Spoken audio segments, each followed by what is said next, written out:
আমাদের মধ্যে সাধারণত দেখা যায় যে আল্লাহ আল্লাহ রসুলের পক্ষ থেকে যেগুলা করণীয় আছে এগুলা আমরা কম বেশি যতটুকু পারি করার চেষ্টা করি, কিন্তু করণীয়গুলা যতটুকু করি বর্জনীয়গুলার থেকে ওই পরিমাণ গুরুত্বের সাথে ওইগুলার থেকে বিরত থাকার ব্যাপারে আমরা সচেষ্ট হই না।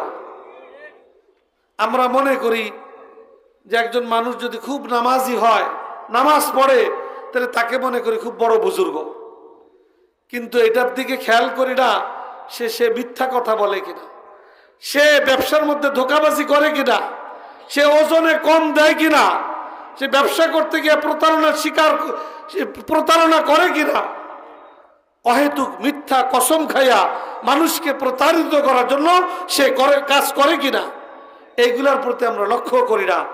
অথচ রসুল পাক সাল্লাল্লাহু আলাইহি ওয়াসাল্লাম প্রথম কথার মধ্যে এই দিকে ইঙ্গিত দিয়েছেন যে করণীয়গুলা করা এটা যতটা গুরুত্বপূর্ণ, বর্জনীয়গুলাকে বর্জন করা তার চাইতে বেশি গুরুত্বপূর্ণ। এই জন্য আল্লাহ রসুল বলতেছেন, ইত্তাকিল মাহারিম তাকুন আবাদান নাস, যে তুমি আল্লাহ আল্লাহ রসুলের পক্ষ থেকে যা কিছু হারাম করা হয়েছে, যা কিছু নাজায়েজ করা হয়েছে, যা কিছুর উপরে নিষেধাজ্ঞা আরোপ করা হয়েছে, ওই সব কিছু থেকে যদি তুমি নিজেকে বাঁচাইতে পারো তো তুমি আল্লাহর কাছে বড় ইবাদত গুজার হিসেবে পরিগণিত হবে। নামাজ পড়া যেরকম বড় সওয়াবের কাজ, মিথ্যা কথা পরিহার করা ওই রকম মস্ত বড় সওয়াবের কাজ। আমরা নামাজ পড়াটাকে যেরকম সওয়াব মনে করি, মিথ্যা কথা পরিহার করাকে ওই পরিমাণ সওয়াবের মনে করি না, ওইটাকে অতটা গুরুত্ব দেই না। এখানে অত্যন্ত গুরুত্বের সাথে আল্লাহ রসুল আমাদের জীবনের প্রতিটা ক্ষেত্রে মানুষ প্রতি মুহূর্তে মুহূর্তে নাফরমানির মুখোমুখি হয়। আসসালামু আলাইকুম ওয়া রাহমাতুল্লাহি ওয়া বারাকাতুহু।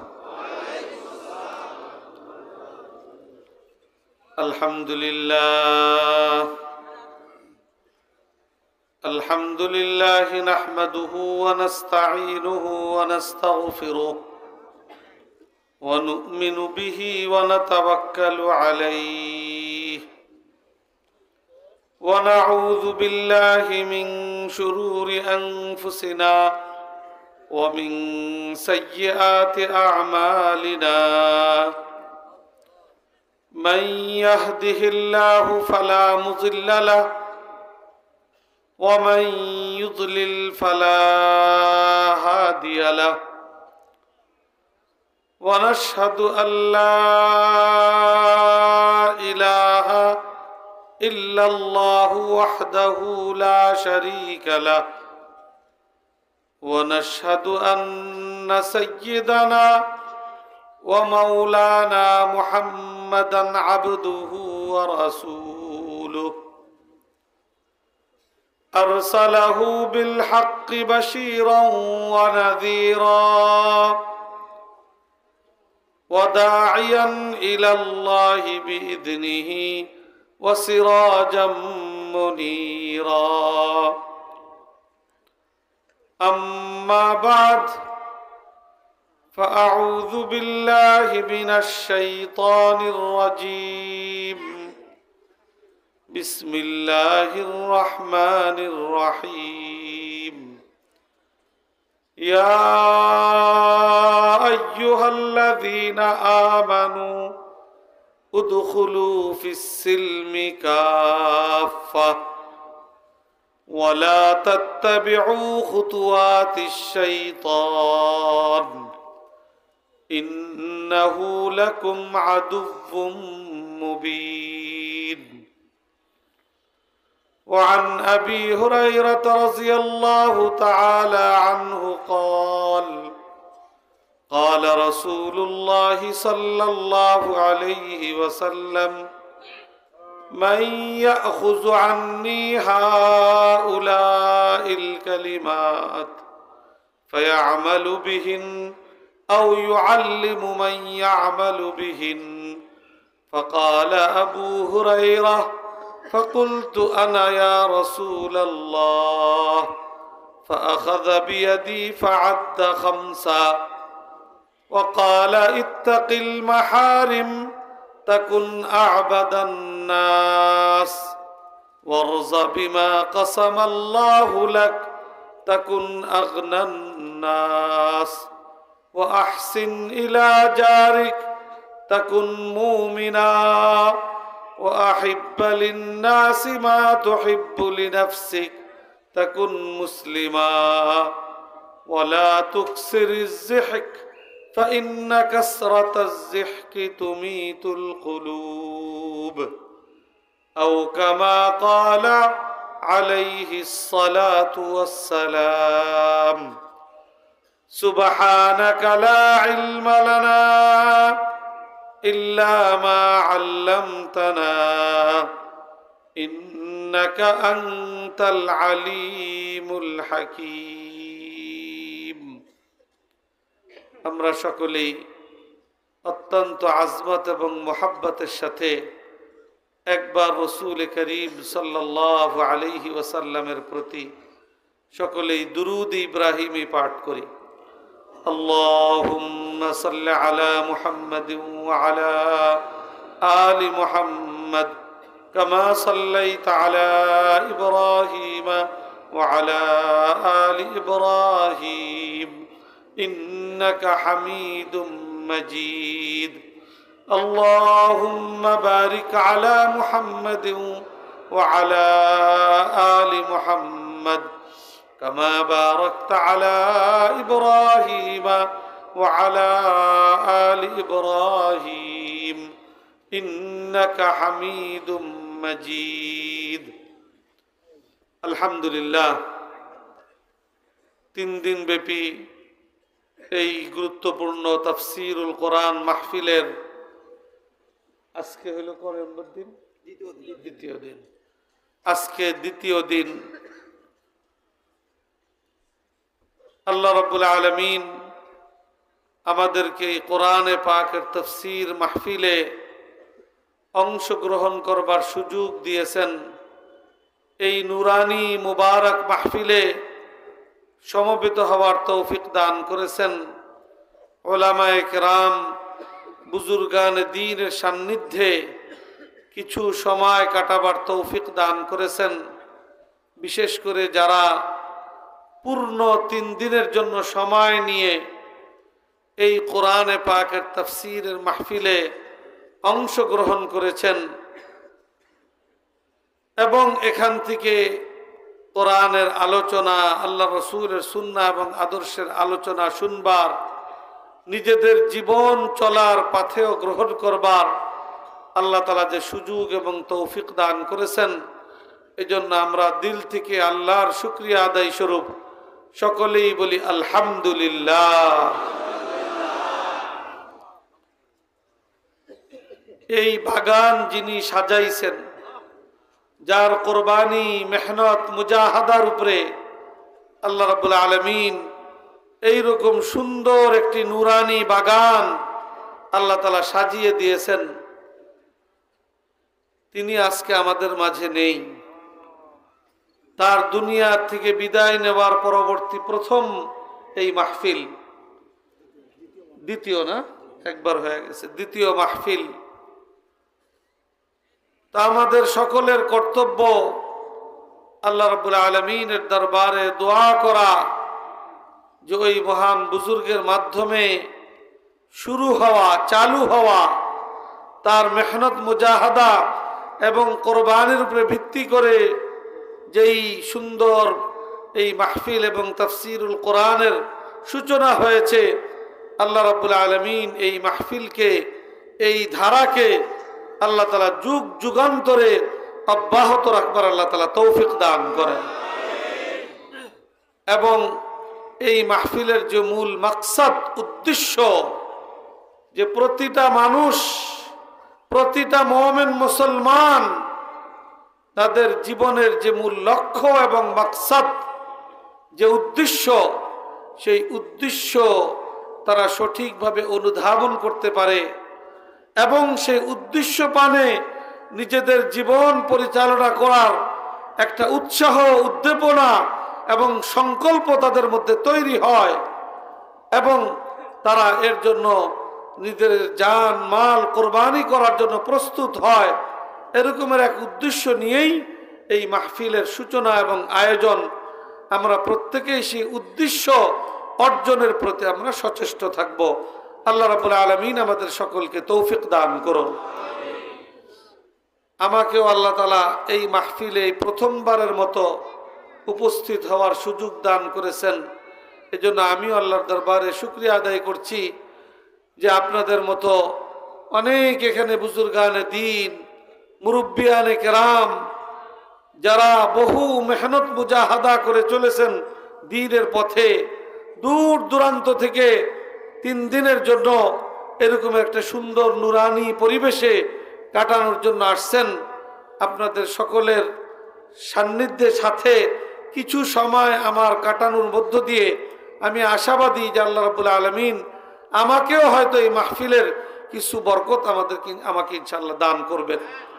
আমি সেই প্রত্যাশা নিয়ে আপনাদের কাছেও দরখাস্ত করি, আপনার জন্য দোয়া করবেন। আমি কোরআনে পাকের আয়াত তেলাওয়াত করেছি এবং একটি হাদিস পাঠ করেছি। এর আলোকে খুব লম্বা চৌড়া কোনো আলোচনা না, সংক্ষিপ্ত কিছু আলোচনা করেই আমার আলোচনা শেষ করব। রাত্রি আমার আবার ঢাকায় ফিরতে হবে। আমি প্রথম কোরআনে পাকের যে আয়াত তেলাওয়াত করেছি, আল্লাহ রাব্বুল আলামিন ইরশাদ করতেছেন, ইয়া আইয়ুহাল্লাযীনা আমানু উদখুলু ফিস-সিলমি কাফা ওয়া লা তাত্তাবিউ খুতুওয়াতিশ শাইতান ইন্নাহু লাকুম আদুউম মুবিন। আল্লাহ রাব্বুল আলামিন দুনিয়ার মধ্যে 2টা পথই পরিচালিত থাকার সুযোগ করে দিয়েছেন। একটা হলো আল্লাহ প্রদত্ত পথ, আল্লাহ প্রদর্শিত পথ, আল্লাহর পক্ষ থেকে মানব জাতিকে যে উদ্দেশ্যে সৃষ্টি করা হয়েছে সেই উদ্দেশ্য এবং মানজিলে মকসিদে পৌঁছার পথ তথা সিরাতে মুস্তাকিম এবং জান্নাতের পথ। এটা হলো একটা। আরেকটার বিপরীত, মানুষকে আল্লাহ রাব্বুল আলামিন যেই উদ্দেশ্যে সৃষ্টি করেছেন সেই উদ্দেশ্য থেকে সম্পূর্ণ বিপরীত আরেকটা পথ, সেটা সিরাতে মুস্তাকিমের বিপরীত পথ, আল্লাহ প্রদর্শিত পথের বিপরীত পথ।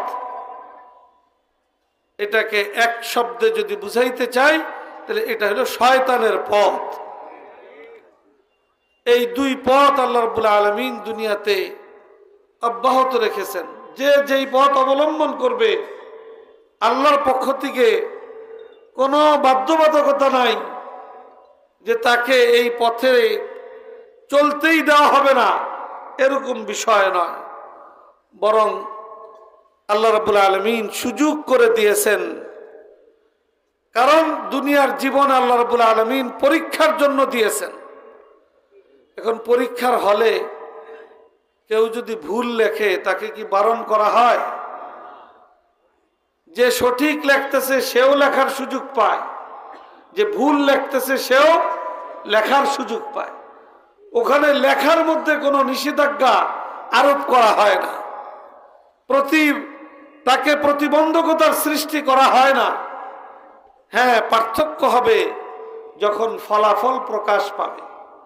যে সঠিক লেখছে সে তো A+ পাবে, গোল্ডেন A+ পাবে, হ্যাঁ, প্রথম বিভাগ পাবে, এরকম বিভিন্ন রকমের সে ভালো ফলাফল করবে যে সঠিকভাবে লেখছে। আর যে ভুল লেখছে তার জন্য ফেল করবে, একেবারে 0 পাবে। আর ওর মধ্য দিয়েই দুই দলের মধ্যে পার্থক্য স্পষ্ট হয়ে যাবে। আল্লাহ রাব্বুল আলামিন দুনিয়াতে জান্নাতের পথ এবং জাহান্নামের পথ 2টাই উন্মুক্ত করে দিয়েছেন। তবে আল্লাহ রাব্বুল আলামিন প্রত্যেকটা মানুষকে সিরাতে মুস্তাকিম তথা জান্নাতের পথে পরিচালিত করার জন্য আল্লাহ অনেক ব্যবস্থাপনা গ্রহণ করেছেন। এক নম্বরে আল্লাহ রাব্বুল আলামিন মানুষের মধ্যে বিবেক বুদ্ধি দান করেছেন। এই বুদ্ধিটা, এই বিবেকটাকে যদি কোনো মানুষ সঠিকভাবে খাটায়, তাহলে তার পক্ষে জান্নাতের পথ পরিহার করে জাহান্নামের পথে পরিচালিত হওয়া এটা তার জন্য সম্ভবপর নয়। কিন্তু অধিকাংশ মানুষ তার বিবেক বুদ্ধিকে সঠিকভাবে খাটায় না। বিবেক বুদ্ধিকে দিয়েই আল্লাহ তাআলা ক্ষান্ত করেন নাই। আল্লাহ রাব্বুল আলামিন যুগে যুগে দুনিয়াতে নবীদেরকে পাঠিয়েছেন, নবী রাসূল পয়গম্বরগণকে পাঠিয়েছেন। হযরতে আদম আলাইহিস সালাম থেকে নিয়ে আমাদের নবী, শেষ নবী মুহাম্মদুর রাসূলুল্লাহ সাল্লাল্লাহু আলাইহি ওয়াসাল্লাম পর্যন্ত 1,00,000 বা 2,24,000 নবী রাসূল পয়গম্বর দুনিয়াতে পাঠিয়েছেন।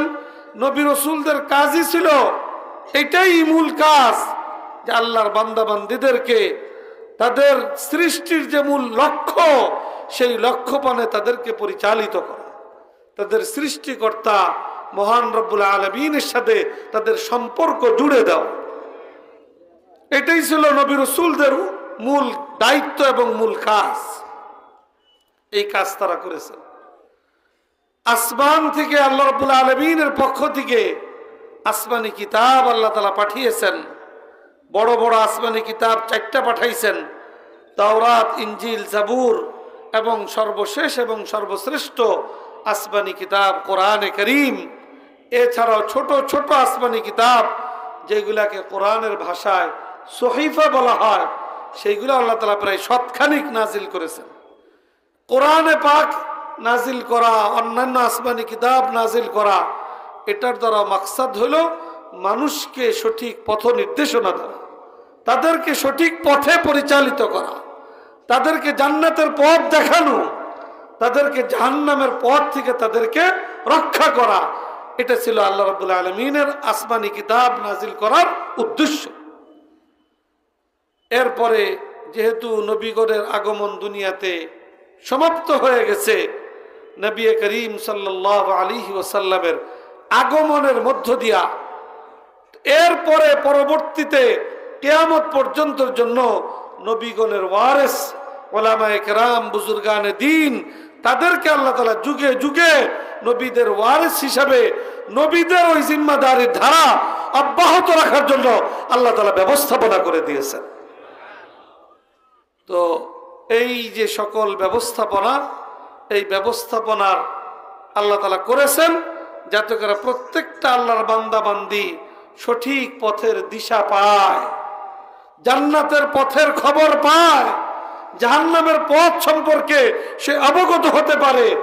এটা স্পষ্ট করার জন্যই আল্লাহ তাআলা নবী রাসূল, পয়গম্বর, আসমানি কিতাব এবং নবী রাসূলদের আগমনের সমাপ্তি হলে উলামায়ে কেরাম, বুজুর্গানে দ্বীন, তাদের মাধ্যমে আল্লাহ তাআলা এই ব্যবস্থাপনা দুনিয়ার মধ্যে অব্যাহত রেখেছেন। তো সেই আসমানি কিতাব তো এখনো আছে, কোরআন আমাদের মধ্যে আছে। কোরআন আমাদেরকে সকলকে সম্বোধন করে বলতেছেন যে আল্লাহর 2টা পথই উন্মুক্ত করে দিয়েছেন। এখন আমি আর আপনি কোন পথে চলবো, আল্লাহ তাআলা আমাদেরকে লক্ষ্য করে নির্দেশ দিচ্ছেন, নসিহত করতেছেন, উপদেশ দিতেছেন। ইয়া আইয়ুহাল্লাযীনা আমানু উদখুলু ফিস-সিলমি কাফা, যে ঈমানদাররা, ও আমার বান্দা বান্দীরা, তোমরা আমার পক্ষ থেকে সাব্যস্তকৃত, আমার পক্ষ থেকে দেখানো, আমার পক্ষ থেকে বাতলানো সঠিক পথ, জান্নাতের পথ তথা ইসলামের মতো তোমরা তোমাদের জীবনকে পরিচালিত করো, ইসলামের মধ্যে তোমরা পরিপূর্ণরূপে দাখিল হও। ইসলাম এটা একটা পূর্ণাঙ্গ জীবন বিধান। আমাদের সমাজের অনেক মানুষ এরকম আছে যে যারা ইসলামটাকে অল্প কিছু আনুষ্ঠানিকতার মধ্যে সীমাবদ্ধ মনে করে। তারা মনে করে নামাজ, রোজা, হজ, যাকাত, বাস এটাই তো ইসলাম, এর বাইরে আর কি? এর বাহিরে আমাদের জীবনের যে আরো কত ক্ষেত্র, দুনিয়াতে আমাদের থাকা খাওয়া পড়ার ব্যবস্থাপনার জন্য আমাদেরকে উপার্জন করতে হয়। ব্যবসা বাণিজ্য করি, চাকরি বাকরি করি, ক্ষেত খামার করি, গরু ছাগল লালন পালন করি। এইগুলার ক্ষেত্রে কি ইসলামের বিধান নাই? আমাদের বহু মানুষ মনে করে যে আমি নামাজ পড়বো আল্লাহর হুকুম মতো, আর ব্যবসা করব আমি আমার মতো। তাহলে এটা কি ইসলাম হইল? আল্লাহ তাআলা এখানে এই কথাটাই আমাদেরকে বুঝাইতে চাইতেছেন যে ইসলাম এটা কোনো অল্প কিছু ইবাদত বন্দিগির মধ্যে সীমাবদ্ধ কোনো ধর্মের নাম নয়, বরং ইসলাম এটা একটা পূর্ণাঙ্গ জীবন ব্যবস্থা। একটা মানুষের জন্ম থেকে নিয়ে মৃত্যু পর্যন্ত তার এই জীবনের যত বিষয়াবলী আছে, মাথার তালু থেকে নিয়ে পায়ের তলা পর্যন্ত জীবনের প্রত্যেকটা অঙ্গ প্রত্যঙ্গের সাথে সংশ্লিষ্ট যত বিষয়াবলী আছে, এবং একজন মানুষের ব্যক্তি জীবন, পারিবারিক জীবন, সামাজিক জীবন, রাষ্ট্রীয় জীবন, ব্যবসা বাণিজ্য, বিচার আদালত, শিক্ষা দীক্ষা, সর্বক্ষেত্রের জন্য আল্লাহ প্রদত্ত জীবন ব্যবস্থা এবং বিধিবিধান রয়েছে। ওই সকল বিষয়ের বিধিবিধান সম্বলিত ধর্মের নাম হইল কি? ইসলাম। যে নাকি পরিপূর্ণরূপে গ্রহণ করবে সে হবে পরিপূর্ণ মুসলমান, কামেল মুসলমান। আর যে মনে করবে যে ব্যবসা করব আমি আমার মতো, বিবাহ শাদী করব আমি আমার মতো, চাকরি করব আমি আমার মতো, ক্ষেত খামার করব আমি আমার মতো, আবার নামাজ রোজা হজ যাকাত করব, তাইলে সে পরিপূর্ণ মুসলমান হইতে পারল না। এবং বিশ্বাসের জায়গা থেকে তো অনেক গুরুত্বপূর্ণ বিষয়। কোনো একজন মানুষ যদি মনে করে যে ব্যবসা বাণিজ্যের ক্ষেত্রে ইসলামের কোনো বিধান নাই, বিবাহ শাদীর ক্ষেত্রে ইসলামের কোনো নির্দেশনা নাই, ক্ষেত খামারের ক্ষেত্রে আমি যেমনি ইচ্ছা সেমনে করব, এইখানে ইসলামের জায়েজ না জায়েজ, হালাল হারামের কোনো বিষয় নাই, এরকম যদি কেউ মনে করে তাহলে তো তার তো ঈমানই থাকবে না, তার ঈমানই থাকবে না। ইসলাম তো অনেক পরের দূরের কথা। এই জন্য আল্লাহ রাব্বুল আলামিন এই আয়াতের মধ্যে আমাদের সকলকে লক্ষ্য করে এই নির্দেশনা দিয়েছেন, উদখুলু ফিস-সিলমি কাফা, যে তোমরা ইসলামের মধ্যে পরিপূর্ণরূপে দাখিল হও। তোমার কোনো একটা বিষয় যেন তোমার ইচ্ছা মতো তোমার প্রতিপালন না হয়, এটার প্রতি লক্ষ্য রাখতে হবে। প্রতিটা কদমে কদমে তোমাকে আল্লাহর বিধান, আল্লাহ রসুলের আদর্শ অনুসরণ করে চলতে হবে, তাইলেই তুমি পূর্ণাঙ্গ মুসলমান। এর বিপরীত যদি কেউ চলে তাহলে সেই পথটাকে আল্লাহ রাব্বুল আলামিন এই আয়াতের শেষাংশে স্পষ্টভাবে ঘোষণা করতেছেন, সেটা হলো শয়তানের পথ। ইসলামের বাইরে আমি যাই করব ওটা আমি, আল্লাহর কোরআনের বক্তব্য হলো আমি শয়তানের অনুসরণ করলাম। কোরআনের অনুসরণ করব অথবা অনুসরণ করব কার? শয়তানের। কারণ আমরা কোনটা করব? কোনটা করব? আল্লাহ আল্লাহ রসুল কর্তৃক যে বিধান, যে ব্যবস্থা, ওইটাই আমরা আমাদের জীবনের সর্বক্ষেত্রে গ্রহণ করা, এইটাই হলো প্রতিটা মুসলমানের দায়িত্ব এবং কর্তব্য। এই জন্য আল্লাহ তাআলা আয়াতের শেষাংশে বলছেন, ওয়ালা তাত্তাবিউ খুতুওয়াতিশ শাইতান, তোমরা ভুলেও শয়তানের পদাঙ্ক অনুসরণ করো না, শয়তানের কথা মতো নিজের জীবনকে পরিচালিত করো না। ইন্নাহু লাকুম আদুউম মুবিন, যে শয়তান হলো মানুষের সবচেয়ে বড় এবং প্রকাশ্য ঘোষণা দিয়া শত্রু। শয়তান তো আল্লাহ রাব্বুল আলামিন যখন শয়তানকে, ইবলিসকে বিতাড়িত করলেন তার দরবার থেকে, তখন সে কসম খাইয়া আল্লাহর দরবারে ঘোষণা করলো, সুম্মা লাআতিয়ান্নাহুম মিন বাইনি আইদিহিম ওয়া মিন খালফিহিম ওয়া আন আইমানিহিম ওয়া আন শামাইলিহিম ওয়া লা তাজিদু আকসারাহুম শাকিরিন।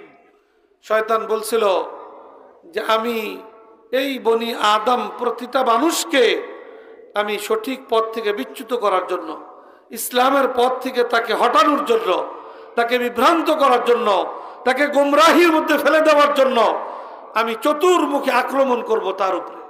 সামনের দিক থেকে, পিছনের দিক থেকে, ডান দিক থেকে, বাম দিক থেকে, যেভাবে সম্ভব তাকে ইসলামের পথ থেকে দূরে সরানোর জন্য, আল্লাহ রসুল থেকে তার সম্পর্ককে ছিন্ন করার জন্য আমি সর্বাত্মকভাবে চেষ্টা করে যাব। এবং কোরআনে কারীম আল্লাহ তাআলা আরো সুস্পষ্টভাবে বলছেন, আল্লাযী ওয়াসবিসু ফি সুদুরিন নাস, মানুষের অন্তরের মধ্যে শয়তান গিয়া কি করে? ওয়াসওয়াসা দেয়, কুমন্ত্রণা দেয়। এই কুমন্ত্রণা দিয়ে শয়তানের পথে মানুষকে পরিচালিত করার জন্য সচেষ্ট হয়। আর মানুষ যদি শয়তানের পথে চলে, তাহলে এই পথ নিয়ে তাকে কোথায় পৌঁছাইবে? জাহান্নামের মধ্যে পৌঁছাইবে। আর আল্লাহ চান যে তার প্রতিটা বান্দা বান্দি আল্লাহ প্রদর্শিত, আল্লাহ রসুল কর্তৃক নির্দেশিত জান্নাতের পথে পরিচালিত হইয়া তারা যেন জান্নাতের অধিকারী হতে পারে।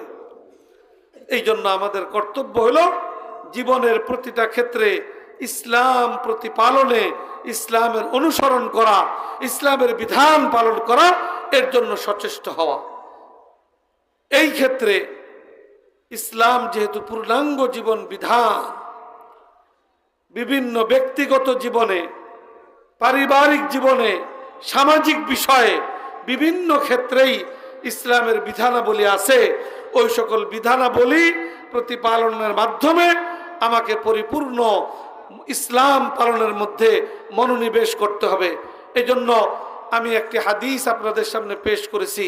হযরতে আবু হুরায়রা রাদিয়াল্লাহু তাআলা আনহু রাসূল পাক সাল্লাল্লাহু আলাইহি ওয়াসাল্লাম থেকে নকল করেন, আল্লাহ রসুল একবার সাহাবায়ে কেরামকে লক্ষ্য করে এই প্রশ্ন রাখলেন, মাইয়া খুযু আন্নি হাউলাইল কালিমাত ফায়ামালু বিহিন আও ইউআল্লিমু মান ইয়ামালু বিহিন। যে আমার সাহাবীরা, আমি তোমাদের কাছে কিছু গুরুত্বপূর্ণ কথা বলবো, তোমাদের মধ্যে কে আছে আমার সেই কথাগুলোকে গুরুত্বের সাথে গ্রহণ করবে এবং আমলে পরিণত করবে এবং পরবর্তীতে অন্যদের কাছে পৌঁছাইবে যারা সেটাকে আমলে পরিণত করবে। তো যদিও আল্লাহ রসুল সরাসরি সম্বোধন করেছেন সাহাবায়ে কেরামকে, কিন্তু এই হাদিসের মধ্যে উদ্দেশ্য কিয়ামত পর্যন্ত আনেওয়ালা আল্লাহ রসুলের সকল উম্মতকে সম্বোধন করা। অর্থাৎ আল্লাহ রসুলের পক্ষ থেকে আমাদের প্রতিও এই প্রশ্ন, এই সম্বোধন যে আমি তোমাদেরকে কিছু গুরুত্বপূর্ণ কথা বলবো, তোমাদের মধ্যে কে আছে আমার সেই কথাগুলোকে গুরুত্বের সাথে গ্রহণ করবে এবং আমলে পরিণত করবে। আমাদের প্রতিও কিন্তু এই আল্লাহ রসুলের প্রশ্ন। অতএব পরবর্তীতে কথাগুলা খুব গুরুত্বের সাথে শুনবো।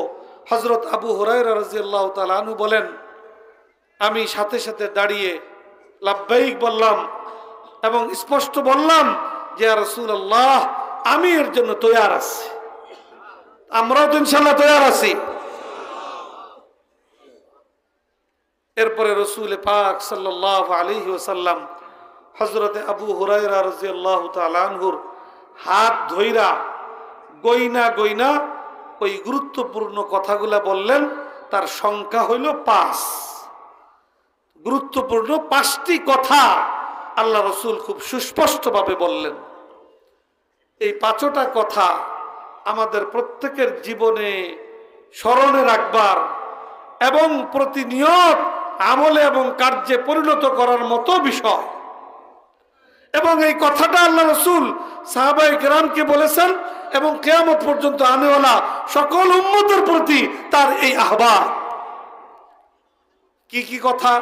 1 নম্বর কথা, আল্লাহ রসুল বলতেছেন, ইত্তাকিল মাহারিম তাকুন আবাদান নাস। আল্লাহ রসুলের পক্ষ থেকে আমাদের সকলের প্রতি 2 রকমের নির্দেশনা আছে।